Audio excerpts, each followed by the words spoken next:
Welcome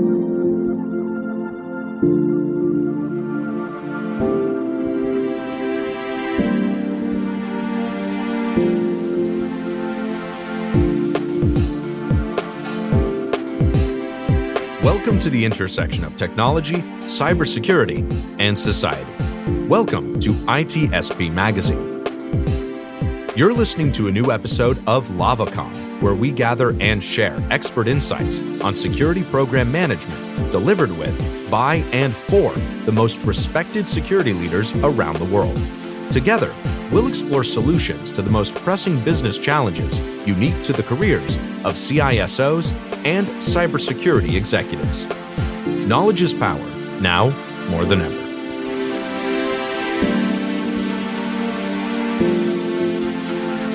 Hello there, this is Sean Martin, and you're very welcome to a new episode of the Blue Lava Community here on ITSP Magazine. Here's where we get to talk about all things for the CISO, by the CISO, and we actually have somebody who knows this role extremely well. Rock Lambros, thanks for joining us. Thank you, Sean. And you're a familiar face in the community on ITSP Magazine and certainly in the Blue Lava community as well.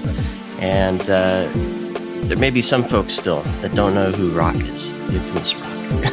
So a few moments, your role, what you're up to, and why this topic of OT-IT security convergence today. Sure. Thanks, Sean. So I'm Rock Lambros, the CEO and founder of RockCyber, a cybersecurity consulting organization based in Denver, Colorado. I've been in the industry for well over 20 years, mostly as a practitioner. We founded RockCyber about 3.5 years ago. Prior to founding RockCyber, and most relevant for the topic that we're discussing today, I built and led the IT and OT security program for an oil and gas company here in Denver that was then later acquired by Marathon Petroleum. And then, after a couple of years of integration there, decided I wanted to hang my own shingle, and here we are. Thank you, Sean, for having me.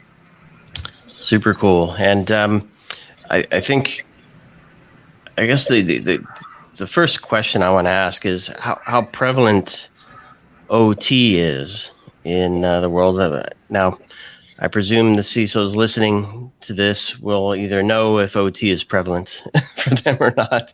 Right.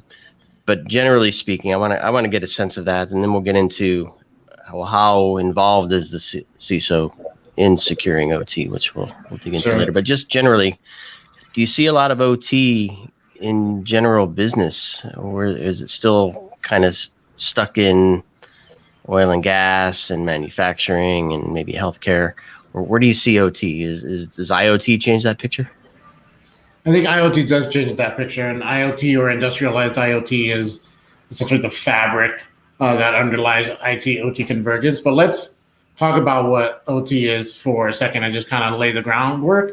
And OT is really any programmable system or device that monitors and controls physical processes and infrastructure components. So think things like power turbines, oil and gas pipelines, medical devices, things of the such. So I think we're IT-OT convergence. I mean, we're seeing it more in industry because I think it's becoming like table stakes just for competing in the market.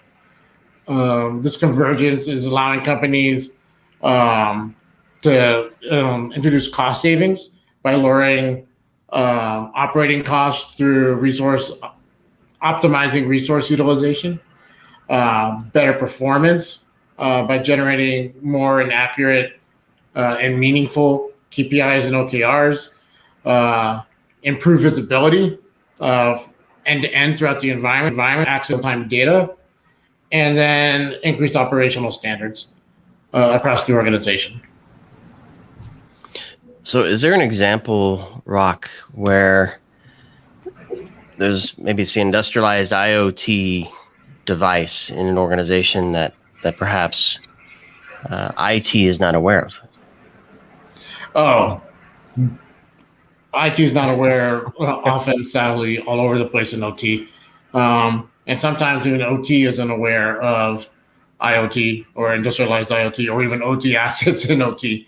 But I mean, we could think of like devices. So oil and gas companies or power companies can reduce their operating costs by selling power to the market or the power mix by optimizing the power mix of the energy they sell to the market based on the prevailing energy commodity prices. So things like that. And is that so? I can in oil and gas, in manufacture, I can see valves and machinery and things like that. But I'm thinking I'm thinking of a building, right, where a company operates, and maybe physical security walks around and they have to tap a sensor. Is that considered IT or OT? I consider it operational technology because it affects a change on a physical device. Meaning, you scan a badge on a badge reader, it flips a lock, right, or flips a magnetic lock. But in buildings, you see obviously the physical security systems, the cameras, building management systems, HVAC, right? All that stuff I would consider OT. And that harkens back to a nice HVAC story that we heard many, many years ago. So I presume a lot of people might think that. All right, so that gives me a good picture. So there are certainly things running on networks that are not IT devices. So talk to me about the network then. Are they completely separate networks? And is that why IT is not aware of them, or do they cross over onto IT networks? What does that look like? Yeah, so that's kind of like multi-layered, right? So from a technology standpoint, they should be separate networks, IT and OT. Obviously, the convergence means there's some sort of connectivity, transferring of data, whatnot between the two networks. An FBI agent once told me, and I love this analogy, that a totally air-gapped network is like a unicorn. Everybody's heard of them, but nobody's actually seen one. And now we've even seen radio attacks that can jump and bridge air-gapped networks. But then the second layer to that is also culturally. IT and operations folks have different, traditionally different goals in the business, different missions. From an IT security side, we typically think of confidentiality, integrity, and availability, the classic CIA triad. But on the operations side, it is all about safety, resilience, and integrity. So think about it like availability, integrity, and then confidentiality, right? So the priorities are flipped. So the cultures are different. And frankly, historically, oftentimes the two groups didn't talk. The OT people didn't want IT messing around their environments because they don't understand operations. And from an IT perspective, we have been guilty, knocking systems offline by accident. OT systems tend to be older. They're in life, they're in use for many, many, many, many years. So sometimes there are devices out there where a mere vulnerability scan will knock them over. So we have to be very cognizant of that. And Rock, quickly, the culture and the upside down CAA, if you will. Yeah. What's that driven by? I suspect it's driven by risk, right? So the physical risk in the OT world, somebody's hand might get chopped off, right? Absolutely. Versus ransomware, where privacy and availability are more in tune. Exactly. Is that? And can you share any story maybe from the oil and gas what types of risks are they even driven by risk? Is that safety risk all they care about all day and every day, or do they not care about risk and something else that is safety is very front and foremost in their minds. pretty much in oil and gas, manufacturing, power, water, whatever the case may be. They'll have an environmental and safety group usually, or health and safety group, or it might be called different things within the organization, to the point where at the beginning of every shift at a plant, there'll be a safety brief, or at the beginning of every meeting, there'll be a safety brief, even if it's just 30 seconds. So safety is ingrained into the culture. And I'm just wondering, because as we're starting to talk here, I'm just thinking this is a group that's probably been operating maybe even longer than IT folks. Absolutely. Right? Building cars before computers, just as an example. I'm just thinking there might be some things we can learn from them. I don't know, are they considered, is there an OT safety? You said there's an OT safety group. Are they considered the Department of No, like IT security is? Maybe sometimes, right? I've still seen injuries or heard about injuries that are caused by simply using the wrong tools, right? And where the safety people are always like, hey, use the right tool for the right job. But sometimes maybe the operator doesn't want to walk 100 yards back to the shop to grab another tool, so they use a screwdriver and a hammer to try and pry open a panel or whatever versus getting the proper tool. So I've definitely heard stories like that, and so you can think about that as sometimes people do bypass, I guess you could say, safety controls. Much in the way that sometimes people try and bypass IT security controls. And so this idea of safety being discussed at the beginning of every meeting, I'm just wondering, do we see a parallel there for IT security?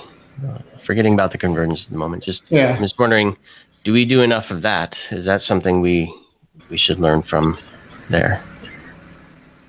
Interesting. Is the business involved? I guess is the other question. Does the business have that conversation? Because as security folks, clearly we have that. What's the top risk, and do we have the controls, and how are we going to deal with it if those fail?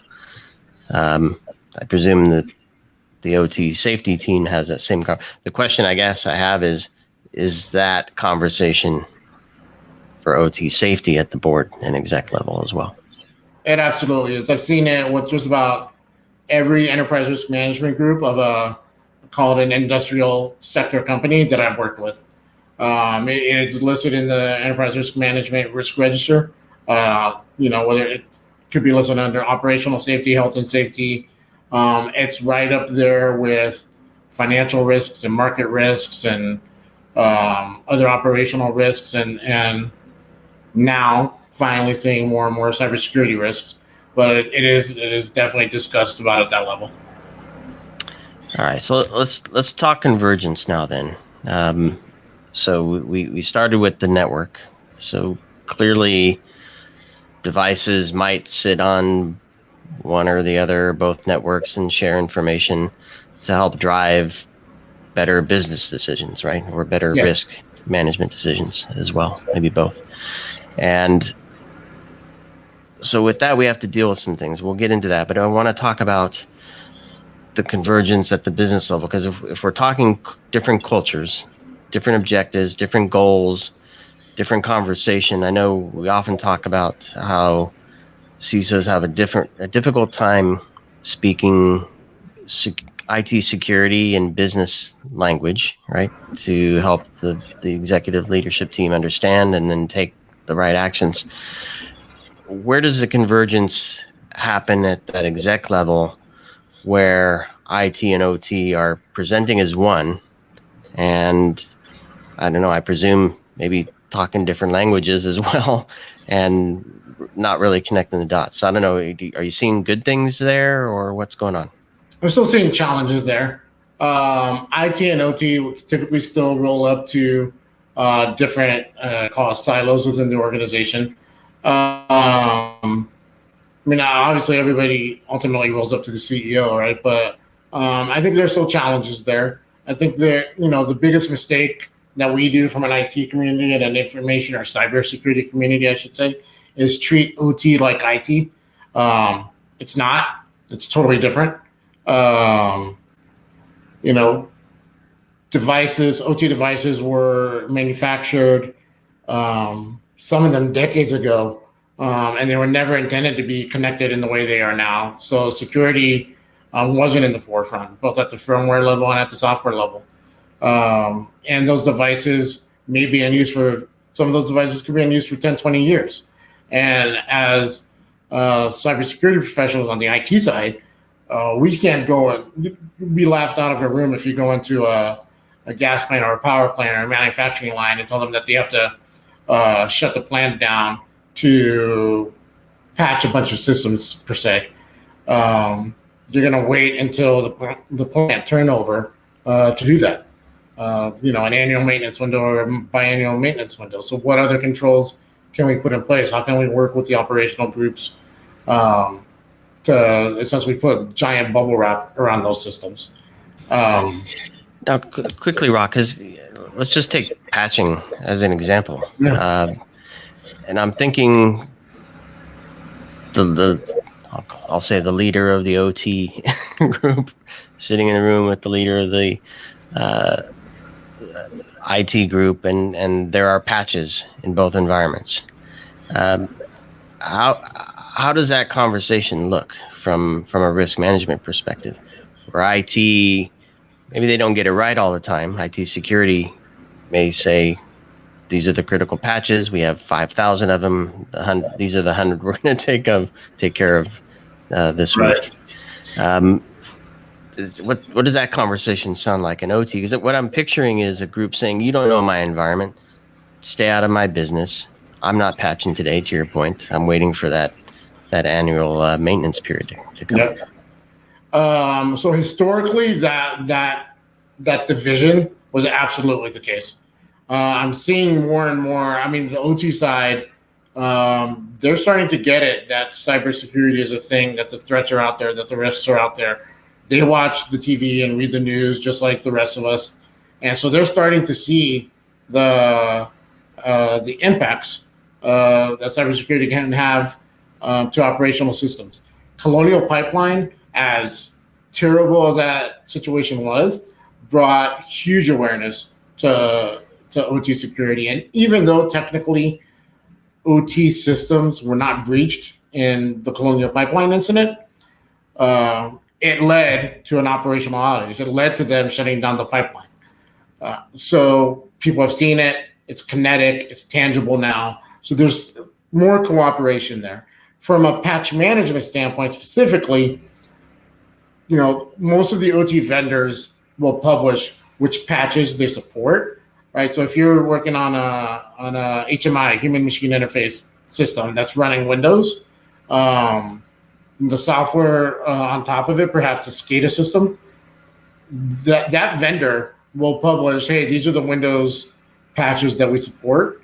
And so from a change management standpoint, those are probably the patches you're deploying, and nothing more. So, and oftentimes they may be a patch Tuesday or two behind. So you have to take that risk into consideration as well.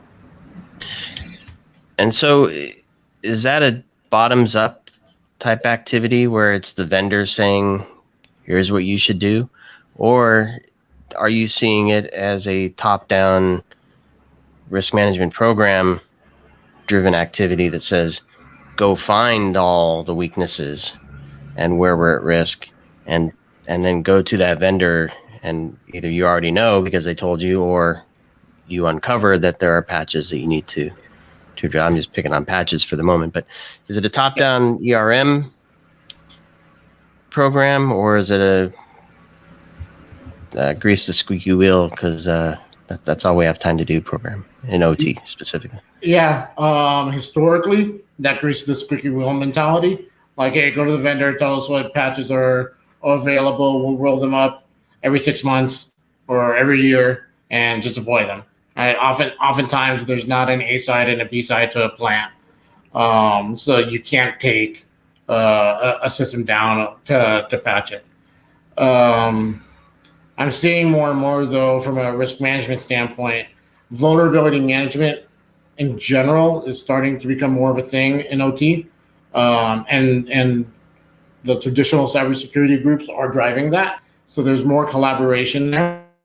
But really, when it comes down to from the tactical application of it, again, you're probably only pushing the patches that the vendor supports. So while you're identifying more vulnerabilities and identifying the risks, the risk to operations typically outweighs the risk to not patching a particular vulnerability, because you may have other mitigating controls into place, right? You may have really good segmentation in place, or really good anomaly detection in place, to where you can quickly identify something if it's going haywire or something like that. So it does become a risk management discussion. And is that converging? I think you mentioned that you're starting to see that converge a bit. How does that look? Is that what I'm trying to get to is the initial ERM view, right? What's the overall risk for the organization that then drives policy? And Yep. Ultimately, I want to get back to the old CIA or whatever order it's going to be, depending on who you're talking to. So first is, what's the risk? How do we translate that into policy that we can then flow to controls? Who owns that? That's a great question. I mean, a big company, there's probably a team, but as you work your way down into a small regional hospital, is there an ERM team? I don't know.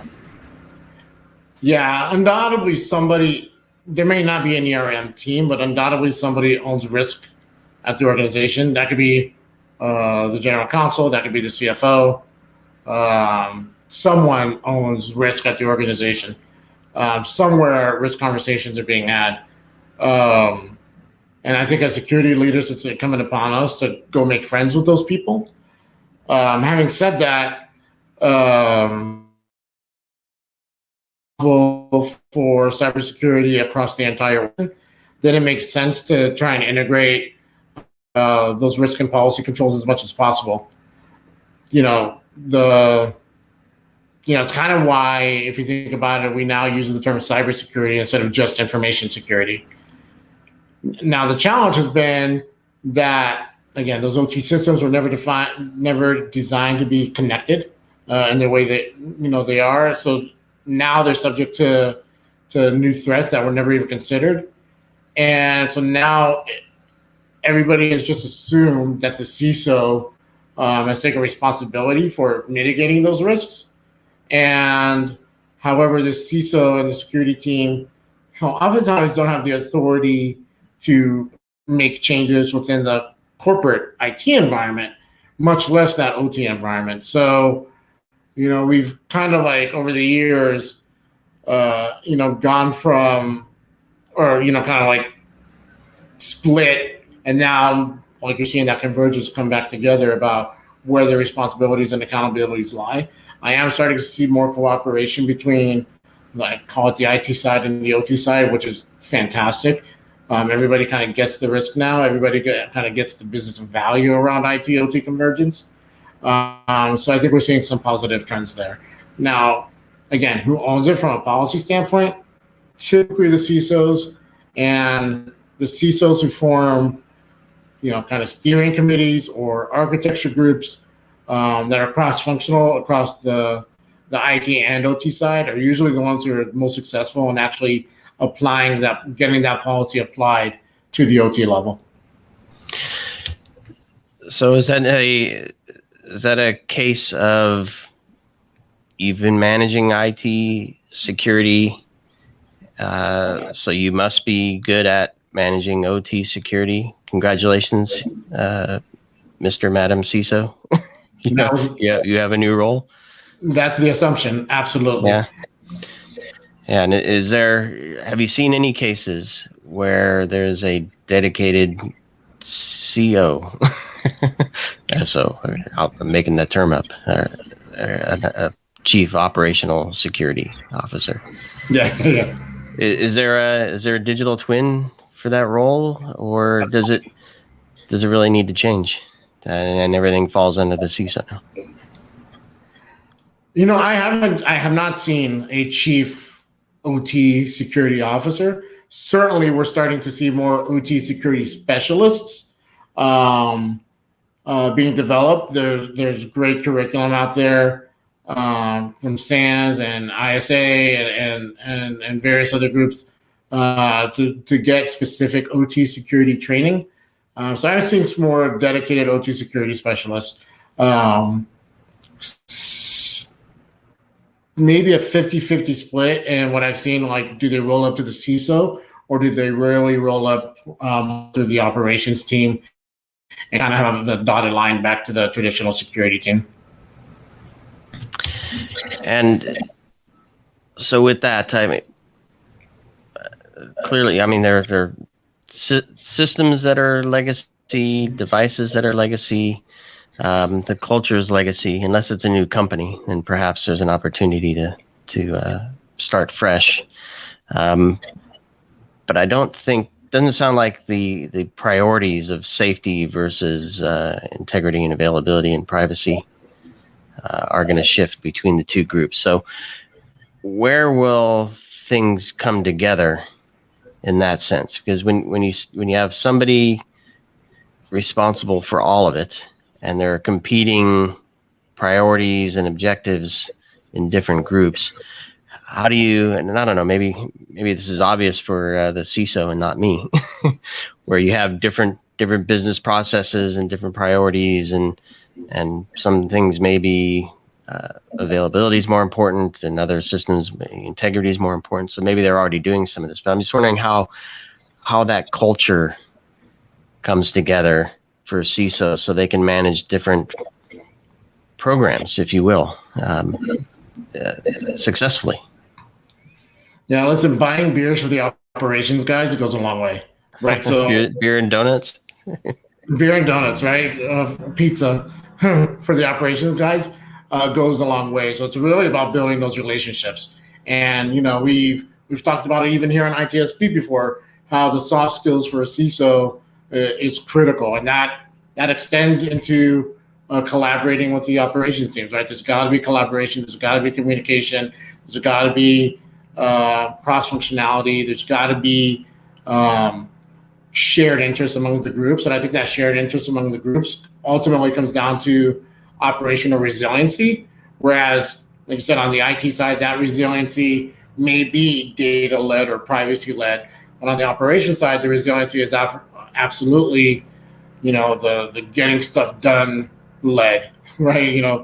Making sure gas is flowing through the pipeline, or making sure that water is treated, or making sure that widget is flowing off of the operations line. But I think it all bubbles up to organizational resiliency, and we are seeing more and more efforts holistically there from a business continuity standpoint, but that might be a different podcast. I know we were joking before we started about the drama on social media platform Twitter. Yeah.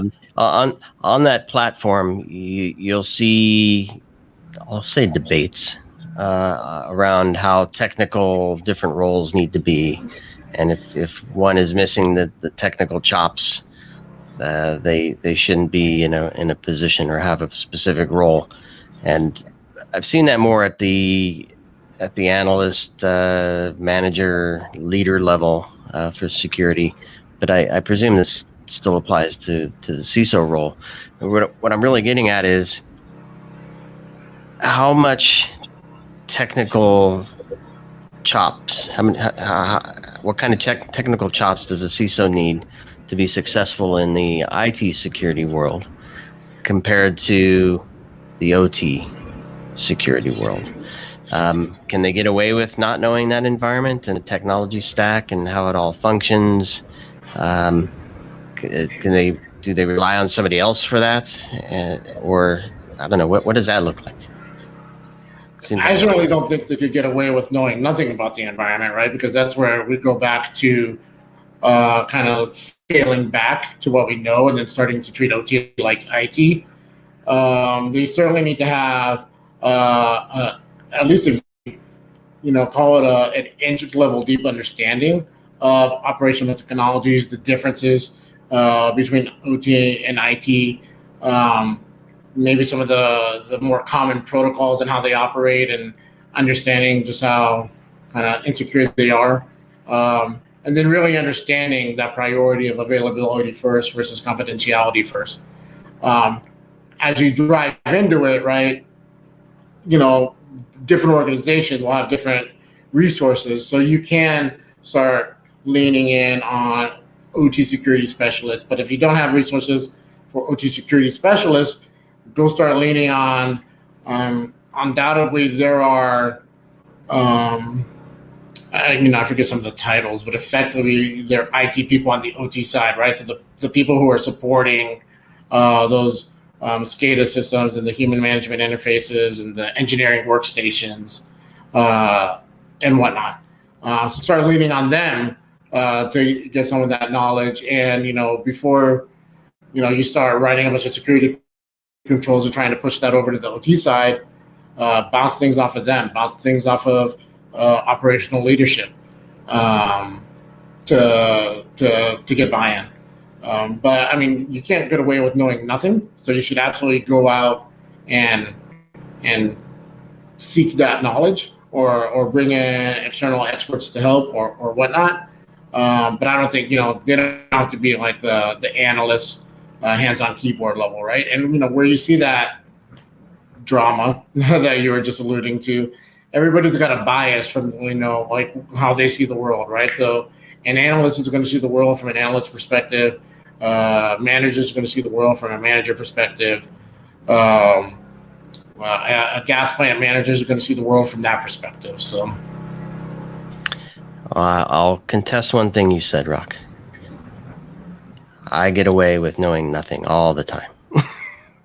Yeah, but you seek out the knowledge to learn, right? Well, the question is, do I do it successfully? And who knows about that?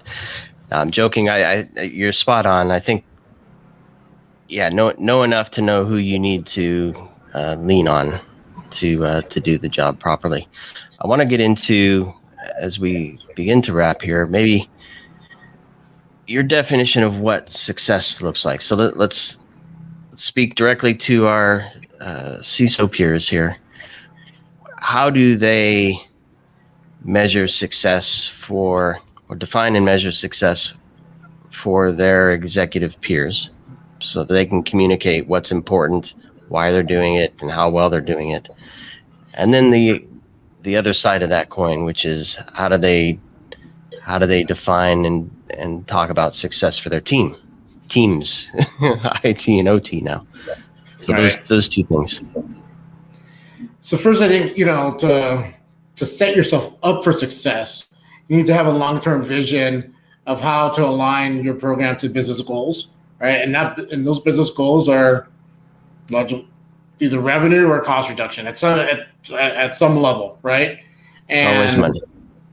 It always comes down to money, but you've got to achieve those goals, align to those goals and what you want to do operationally, and then figure out the technology and the security controls that you can put into place to support those goals.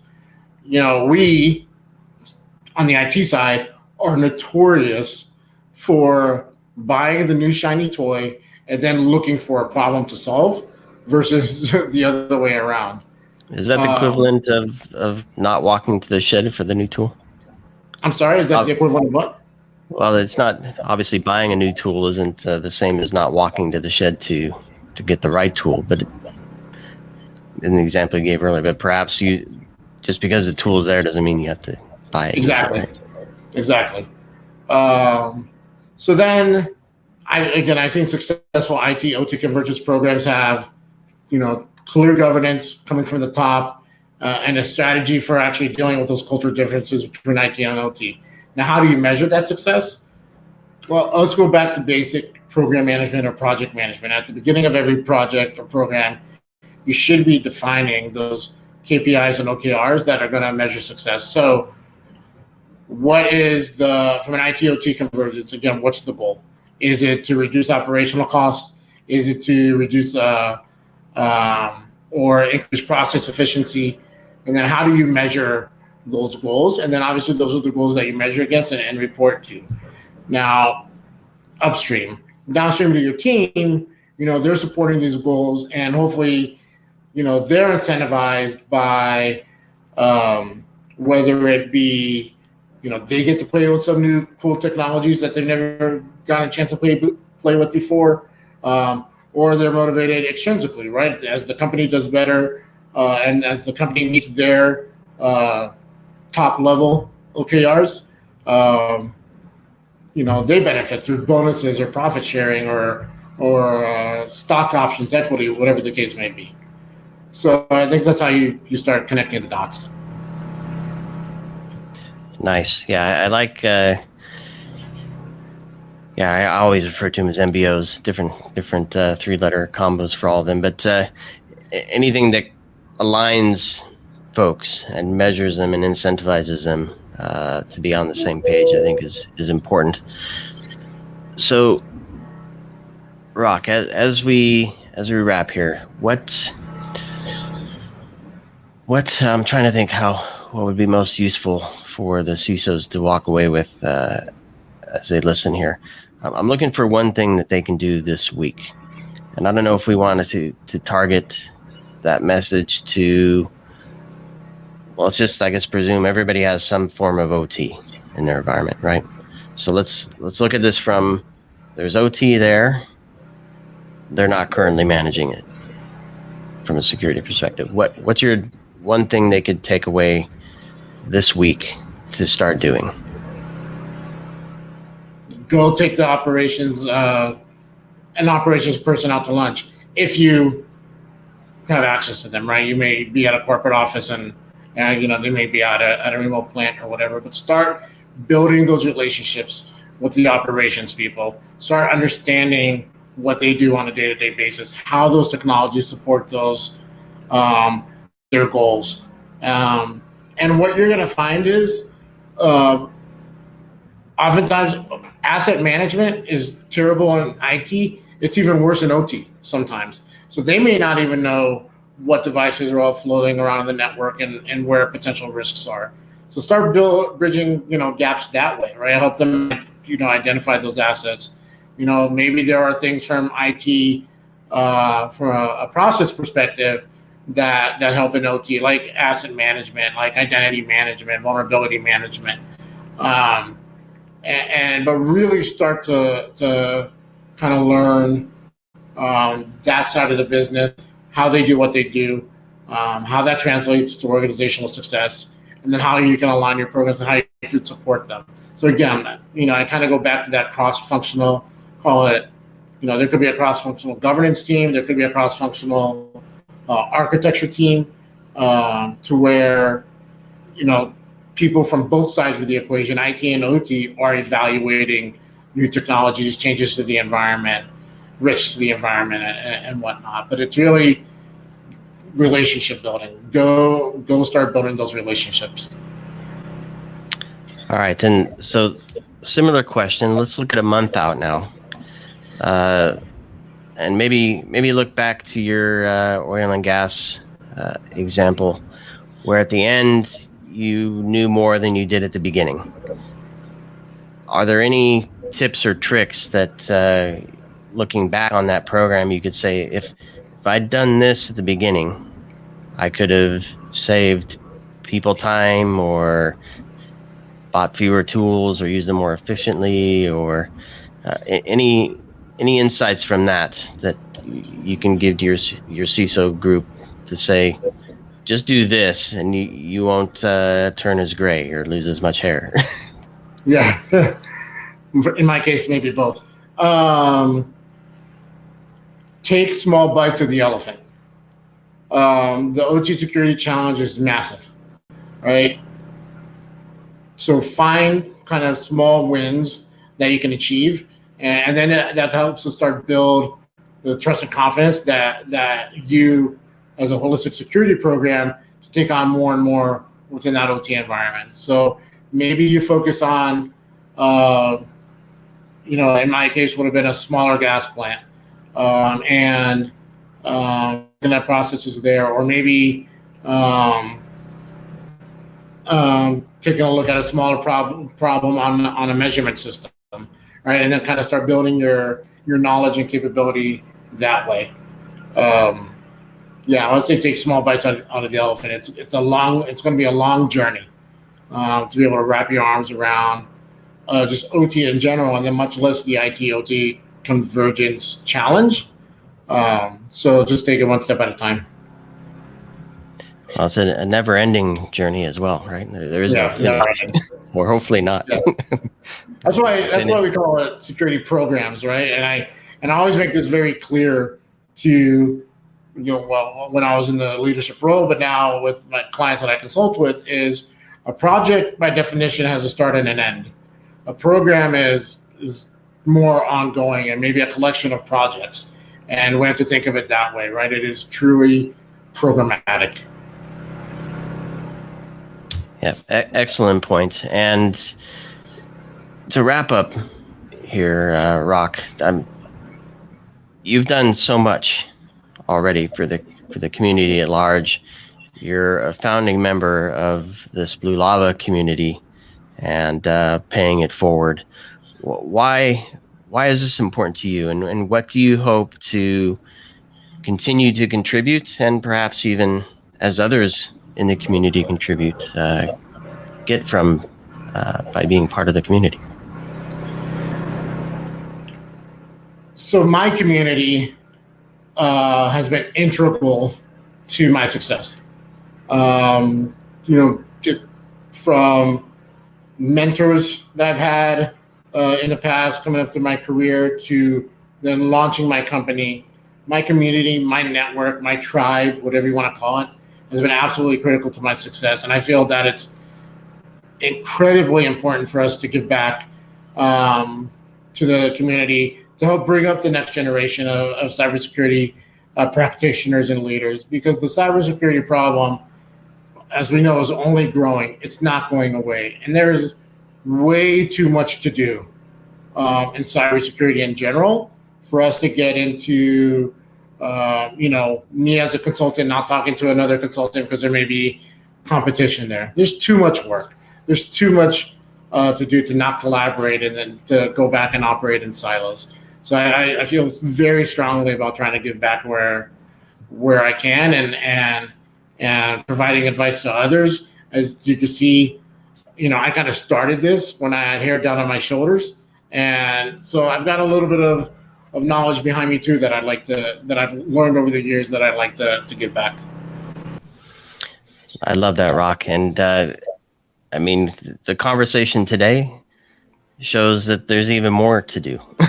Right? So it's not that we're stuck in a rut dealing with certain things over and over and over. We have new worlds to protect, and they have different priority, right? Safety of humans, and healthcare and manufacturing and other places, and that's important.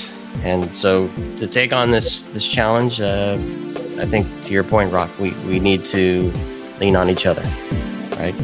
Partner with the OT group, lean on your peers in the CISO community here in Blue Lava, and as you pointed out, learn from each other.